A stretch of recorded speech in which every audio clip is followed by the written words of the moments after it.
8 bedrooms. Yeah, this is gonna work just fine. Harold, what is all of this? We live here now. Sold the house last month. Figured with all this space, it makes sense. Did you know about this? We can talk about it later. Son, show me where the guest suite is. Harold said that in my house, at my housewarming party, in front of the people I'd invited to celebrate 12 years of work. He said it with the easy confidence of a man who had already decided the matter was settled, who had looked at everything I'd built and concluded, without asking, that it now belonged to him too. He wasn't aggressive about it. He didn't even lower his voice. He just said it the way you'd announce something that everyone already knew. What Harold didn't know, standing in my foyer with his suitcases behind him and his hand on my banister, was that his name wasn't on a single piece of paper in that house. Neither was Brandy's. If you've ever been the person everyone leans on and one day realized leaning had become taking, this one is for you. Subscribe and stay with this. What Kobe did next took 12 years of discipline to make possible, and about 14 hours to execute. I want to tell you what kind of man I was before I tell you what happened, because the story doesn't make sense without it. I grew up in a house where we didn't waste anything, not food, not time, not effort. My mother worked double shifts at a hospital laundry facility for 11 years, and she never once described that as beneath her. She told me, more times than I can count, that the only work that has no dignity is work you didn't do honestly.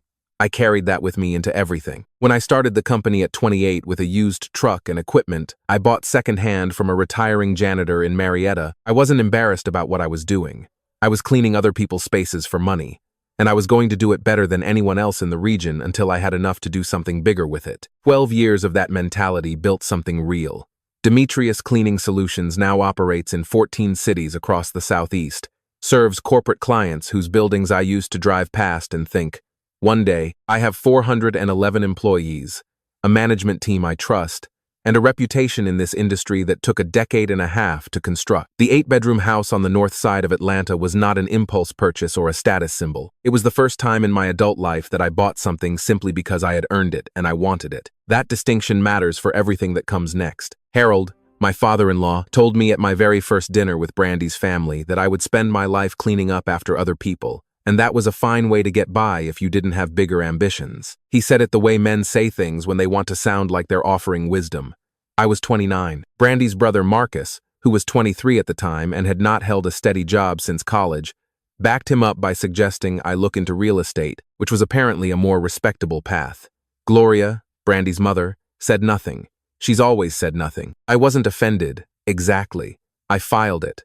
When you come from where I come from, you learn to file things rather than react to them, because reacting costs energy you need for other purposes. I went back to my truck that night and drove to 3 separate office buildings I had contracts to clean starting at midnight, and I didn't think about Harold again for several weeks. That was the version of the relationship that persisted for years, a baseline of condescension from Harold that never quite resolved into open hostility, paired with my ongoing silence on the subject. When I started making real money, the condescension didn't disappear. It transformed. Harold stopped telling me I'd spend my life cleaning floors and started telling me I owed it to the family to help out.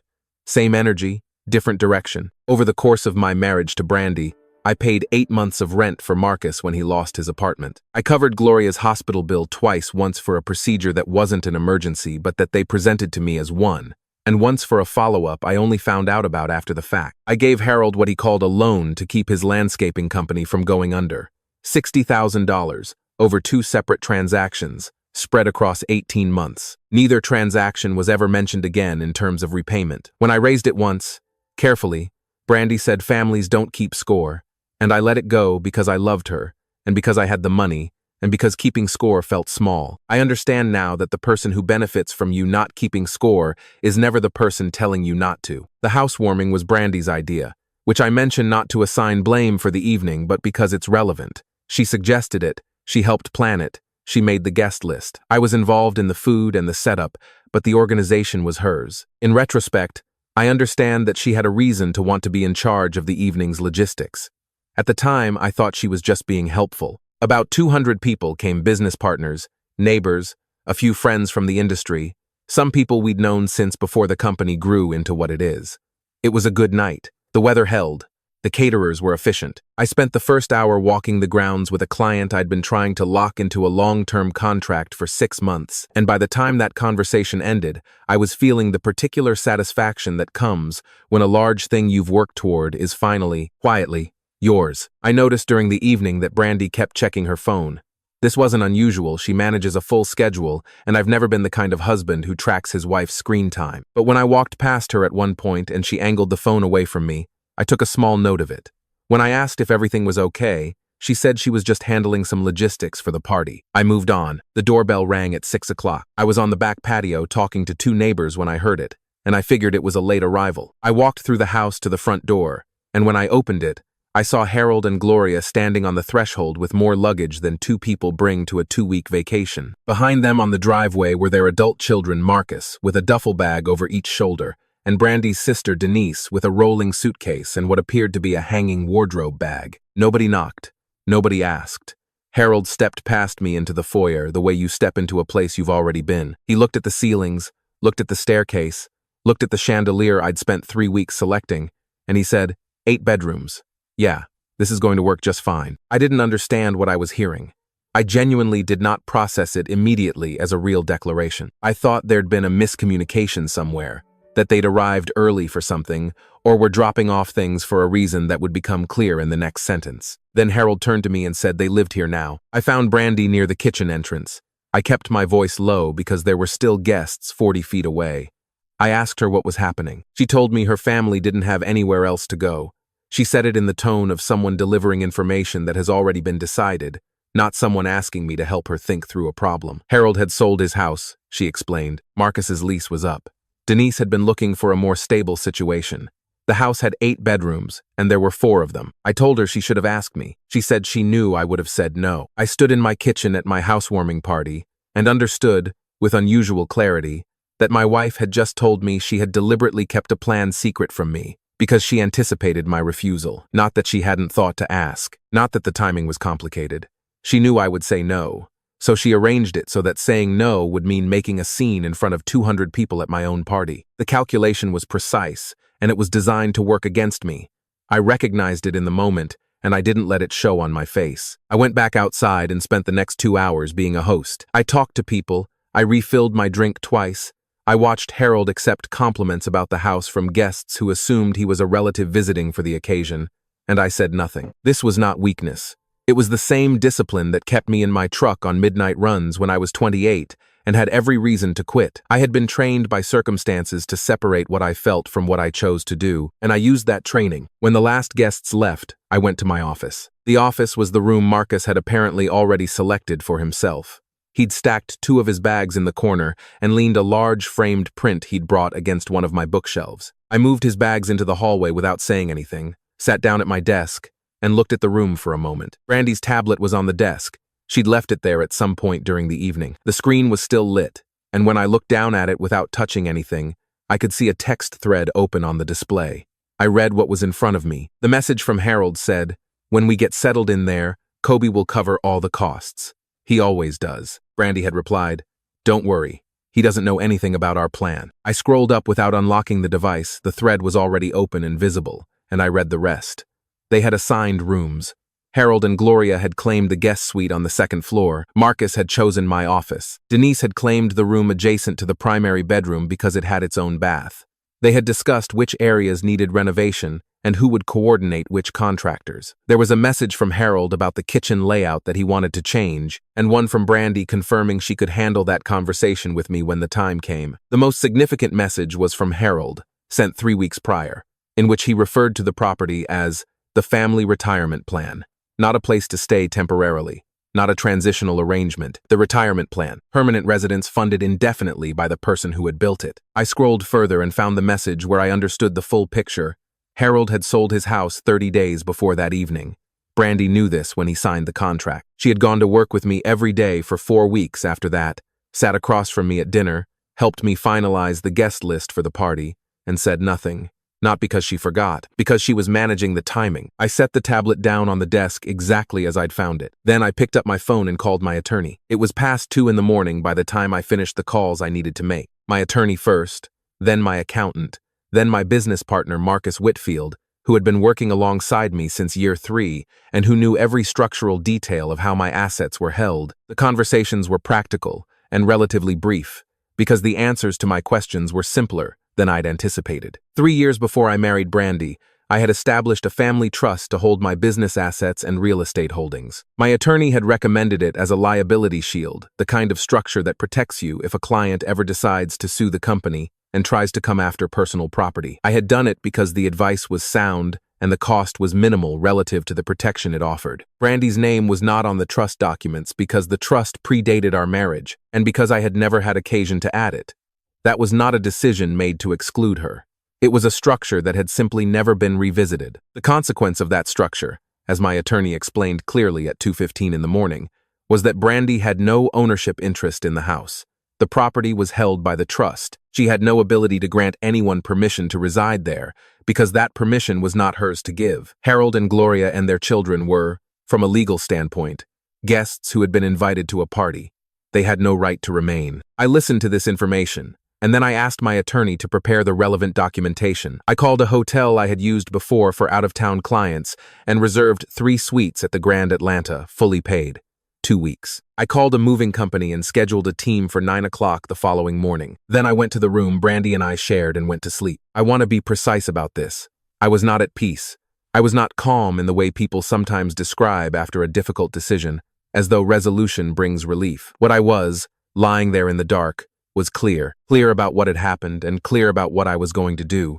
And the clarity made the other things, the grief, the disbelief, the particular loneliness of realizing the person you trusted most had been running a parallel plan for 6 months, less urgent than they would have otherwise been. I filed those things the way I had learned to file things. I would return to them, but not yet. I set an alarm for 7 and closed my eyes. Brandy was awake when I got up at 7.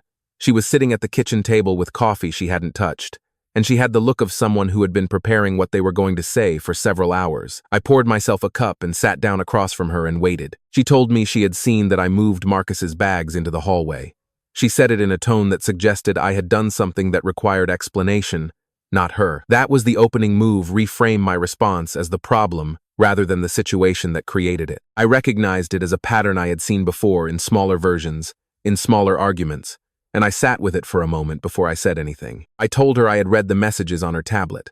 I told her the screen was on and visible when I sat down, and that I hadn't unlocked it or gone looking. She said that didn't make it okay to go through her private conversation. I said I'd read what was in front of me, and she was welcome to believe whatever she wanted about the ethics of that, but the content of what I'd read was what I wanted to talk about. She switched directions. She told me we had a large house, that her family had nowhere else to go, that this was what people with resources did, they helped their families.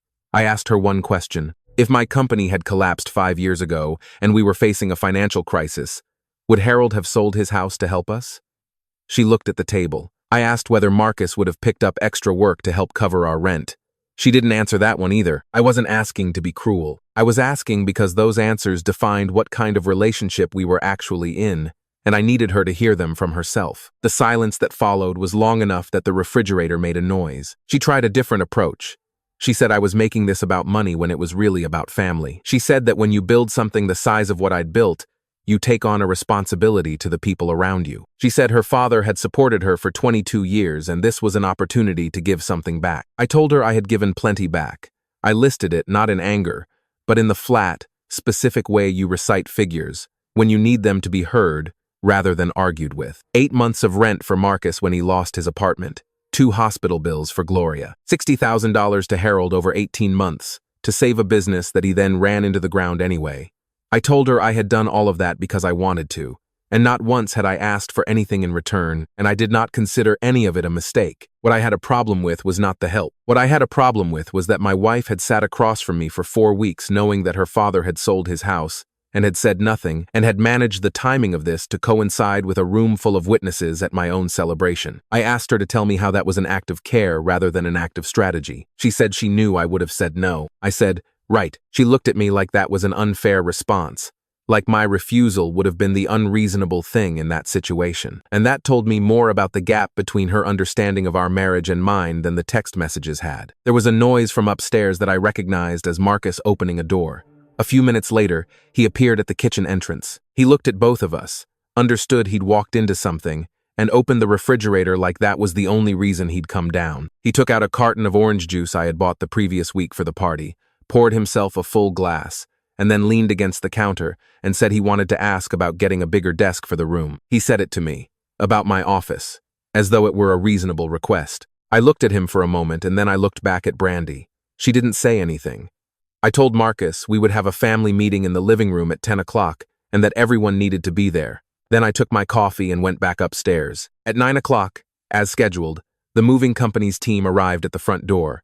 I let them in and told them to wait in the foyer. I had also called a contact at the Grand Atlanta the night before the property manager, Gerald, who had coordinated a client event I'd hosted there 2 years prior and confirmed the reservations were active. 3 suites, 2 weeks, already paid. The front desk had the names. I brought the legal documentation down from my office and set it on the coffee table in the living room. By 10 o'clock, Harold, Gloria, Marcus and Denise were arranged across the seating in my living room in the way that people arrange themselves when they've unconsciously decided they're the ones in charge of the space. Harold was in the chair I usually sat in. Gloria had taken the center of the couch.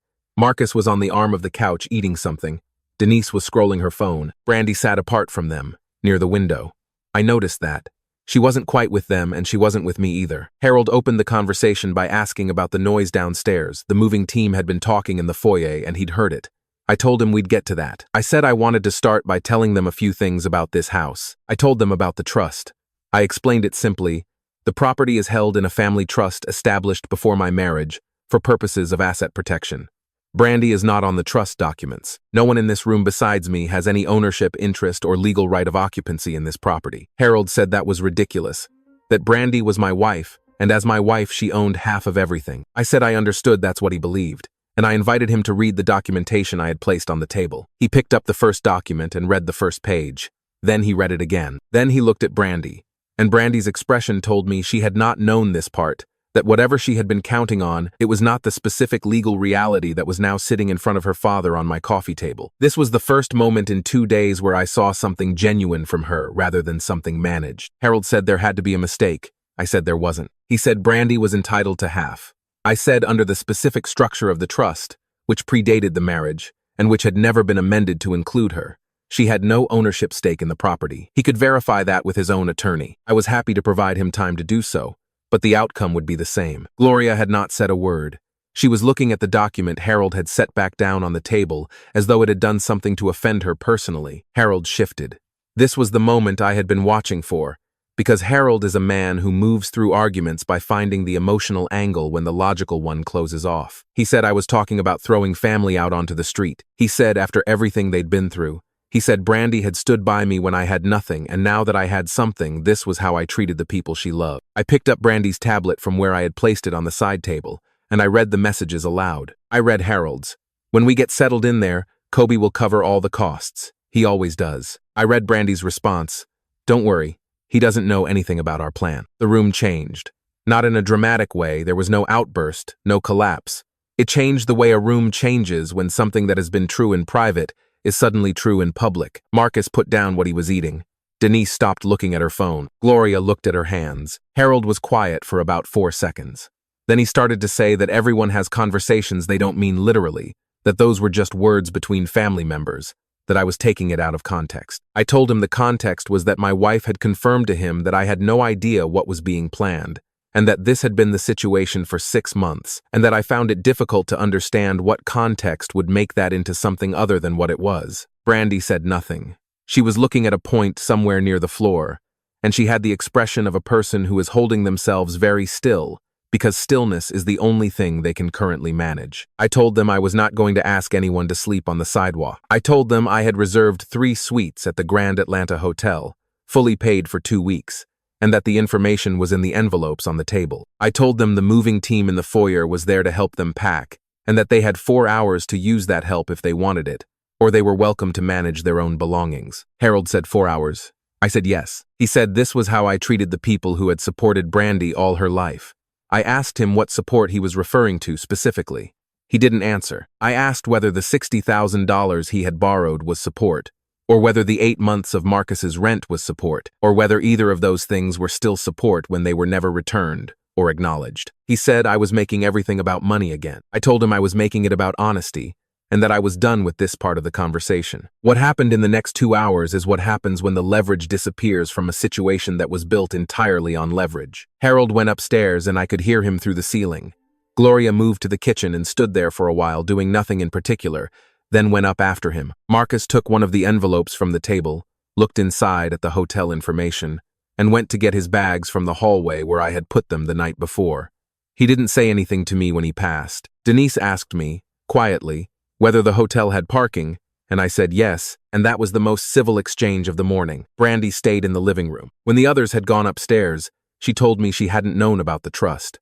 I said I believed her. She said she had genuinely thought she had the right to make this decision, that she had believed the house was as much hers as mine, and that she would never have done this if she had known otherwise. I sat with that for a moment. There was something in it that was true, and something in it that was still incomplete, because the question of whether you had the legal right to do something and the question of whether you should have done it without asking are not the same question.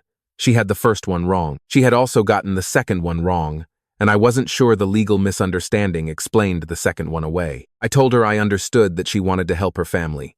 I told her I had never had a problem with that impulse on its own. The problem was the method 6 months of silence, a plan designed to work by surprise, and a confirmation sent to her father that I had been kept in the dark deliberately. I asked her what she would have said if I had come to her 6 months ago and said I wanted to make a major decision about our home without telling her because I knew she'd disagree. She didn't answer that either. She understood what it meant. I told her I wasn't making any permanent decisions that morning. I wasn't telling her to pack a bag. I wasn't announcing anything. I was telling her the family was leaving, and that what came after that for us was a different conversation that we would need to have separately when there were fewer people in the house and when I had had some time to think through what I actually wanted to say. She nodded. Not in agreement exactly, but in the way someone nods when they understand that what's happening is real and can't be managed. The moving team was efficient. By the time Harold came back downstairs, they had a cart ready. I stayed out of the way and let them work. By noon, the suitcases and bags that had come in through my front door the night before were being loaded into vehicles outside. Harold didn't look at me when he passed through the foyer. Gloria said goodbye to Brandy, not to me. Marcus went out without a word. Denise stopped at the door and said, quietly, that she hoped things worked out. I said I appreciated that. Then the door closed, and the house was quiet. The quiet that came after the door closed was different from any quiet I'd experienced in that house before. I had spent months imagining what it would feel like to live in a place I had genuinely built toward, not rented, not borrowed, but mine in the specific way that things are yours when you made every decision about them from the foundation up. The first few weeks after moving in had delivered something close to that feeling. Standing in the kitchen at 6 in the morning with coffee before anyone else was awake, or sitting in the backyard on a Sunday and watching the light change over the tree line, there had been a steadiness to those moments that I hadn't had before in my adult life. The quiet after the door closed felt like a version of that, except heavier and mixed with something I didn't have a clean word for. Not relief exactly. More like the specific exhaustion that comes after a long containment, after hours of holding yourself to a standard that required most of your available energy. And now the situation no longer required it. Brandy was still in the living room. I went to the back porch and sat down. She found me there about 20 minutes later. She stood in the doorway first, then came and sat in the chair across from mine. The yard was quiet. A neighbor, 2 properties over, was doing something with a lawnmower that I could hear faintly. We sat for a while without talking, which was something we had actually been good at in earlier years, the kind of comfortable silence that you stop noticing you've lost until you find yourself on the other side of it. Brandy told me she had called her mother. I nodded. She told me Harold had already started complaining to extended family about what had happened, and that her aunt had sent her a message saying I had no right to do what I did. I asked what she had told her aunt. She said she hadn't responded yet. Then she told me she was sorry. I asked her what she was sorry for specifically, not because I wanted to be difficult, but because I had learned over the years that a general apology and a specific one are very different documents. A general apology covers the outcome, I'm sorry this happened. I'm sorry you're upset. I'm sorry things didn't go smoothly. A specific apology requires you to name the thing you actually did, which is harder and means something different. Brandy was quiet for a moment. Then she said she was sorry for not telling me about her father's house. She said she was sorry for letting the plan get as far as it did. And then she said, and this was the part I hadn't expected, that she was sorry for convincing herself that what she was doing was okay, because she believed I would come around once I saw how much her family needed help. That last one was specific enough to be real. I told her I wanted to be honest with her about something, because I thought honesty was what the next part of this required. I told her I understood the impulse. Her family was in a difficult situation. She loves them. She thought she was solving a problem. I had never once wanted her to stop caring about her family. What I needed her to understand was where the line was, and why that line wasn't arbitrary. The line was not about money. I had given $60,000 to Harold and never asked for it back. I had paid Marcus's rent for 8 months and not mentioned it again. None of those things had ever felt like violations, because they were decisions I had made freely, with information about what was happening and the ability to say yes or no. The line was about that, about my ability to say yes or no to something that affected my life. When Brandy removed that, she didn't just change a decision. She told me something about how she understood the relationship. She told me my yes was unnecessary as long as she had enough confidence in what she wanted. Brandy looked at me for a long time when I said that. I couldn't read the expression exactly. It was somewhere between the aftermath of recognition and the beginning of something she needed to work out privately. She told me she hadn't thought of it that way. I said I knew. That was part of what made it hard. We sat outside for almost 2 hours. The conversation moved slowly, and not always in a straight line, the way real conversations about real things tend to move. We talked about the last few years in ways we hadn't before, not about events but about patterns, about the ways that certain habits had settled into our marriage without either of us naming them as habits. I talked about the accumulated weight of never being asked, only told, when it came to her family. She talked about growing up in a household where financial crisis was a recurring emergency, and her instinct was always to solve it without burdening anyone, which meant she had learned to arrange solutions before asking for permission. That was not an excuse. She wasn't offering it as one, and I didn't receive it as one. But it was information the kind that helps you understand how someone arrived at a place even when you're clear that the place itself was wrong. Understanding isn't forgiveness. It's something that has to come before forgiveness, if forgiveness is going to mean anything. I told her I wasn't making any decisions that afternoon. I wasn't telling her the marriage was over, and I wasn't telling her it was fine, because it wasn't fine and saying so felt important. What I was telling her was that I wanted us to talk to someone, a therapist, a counselor, whatever structure made sense, and that I thought the things we had surfaced that morning were real enough that they deserved more than a weekend conversation. She said she would do that. She said it in a way that I believed. What I didn't say, but what was present in the room, was the harder thing, that trust is not a switch you can reset by agreement. You can decide to try. You can show up to the work. But the trust itself, the thing that makes you share your plans with someone before you execute them, the thing that makes you assume good intent without requiring proof that gets rebuilt over time through action, not through intention. I had that trust with Brandy before the night before last. I didn't know yet what shape it would take going forward, or whether what we built in its place would be stronger or different or just different. Those were questions that belonged to a future I couldn't see clearly yet. And I had enough discipline at this point in my life not to try to resolve things I didn't have enough information to resolve. In the days that followed, Harold reached out to extended family the way I had expected. The narrative he was telling was that I had thrown them out with no notice, that I had treated Brandy's family as unwanted guests, that success had changed me into someone who didn't value the people who had been there before the money. I heard versions of this secondhand through Brandy, and once through a cousin of hers who sent me a message that I read once and then archived. I didn't respond to any of it publicly, not because I was being strategic about my reputation, but because I had read those text messages aloud in my own living room, and the people who were in that room knew what they said. I didn't need Harold to change his version of the story. I needed the people who mattered to me to understand what had actually happened, and most of them already did. My business partner, Marcus Whitfield, was the first person I talked to about the full situation. We had coffee on a Tuesday morning at a place near the office, and I walked him through it from the beginning. He listened without interrupting, which is one of the things I value most about him. And when I finished, he said, "You did the right thing in the only way you could have done it." I said I wasn't sure about the right thing part. He said the alternative was letting it stand, and that wasn't an option. So right thing was the only category left. That helped more than I expected it to. A few weeks after the hotel reservations expired, I learned through Brandy that Harold and Gloria had found an apartment in Marietta. Marcus had moved in with a friend temporarily and was apparently looking at jobs more seriously than he had in years. Denise had gone to stay with her boyfriend, which was apparently a step toward a conversation she had been avoiding. None of this was my doing in the sense of forcing them in a particular direction. I had simply removed the option that would have let them avoid all of those decisions indefinitely. Brandy told me this without editorializing. She wasn't framing it as a good outcome or a bad one. She was just telling me what had happened, which felt like something new between us, a way of reporting on her family that didn't require her to manage my response or defend them preemptively. I noticed it. I didn't comment on it.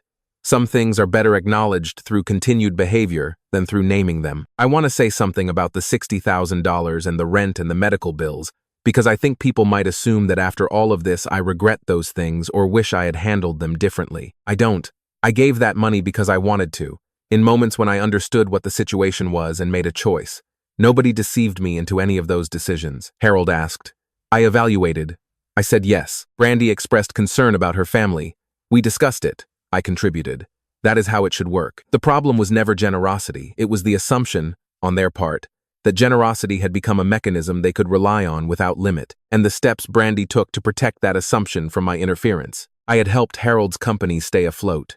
I had covered medical bills so that Gloria didn't have to worry during a difficult period.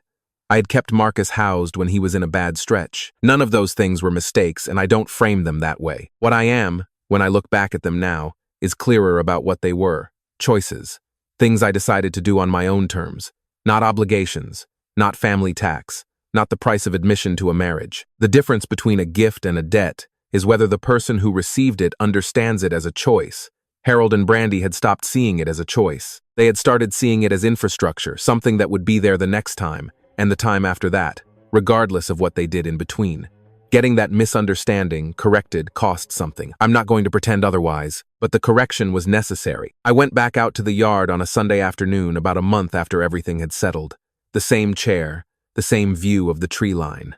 The lawnmower from the neighbor's property was quiet that day. It was a good afternoon temperature cooperative, the kind of light that makes a place look intentional. I sat there and thought about the moment 12 years ago when I was driving between cleaning jobs at midnight, and I pulled into a gas station and sat in my truck for about 15 minutes, just because I needed to not be moving for a while. I was 28 and I had $52 in my checking account, and 3 contracts I was terrified of losing, and a machine in the back of the truck that needed a belt replacement I wasn't sure I could afford. I sat in that parking lot and thought about what I was doing and why, and I came to the same conclusion I always came to in those moments.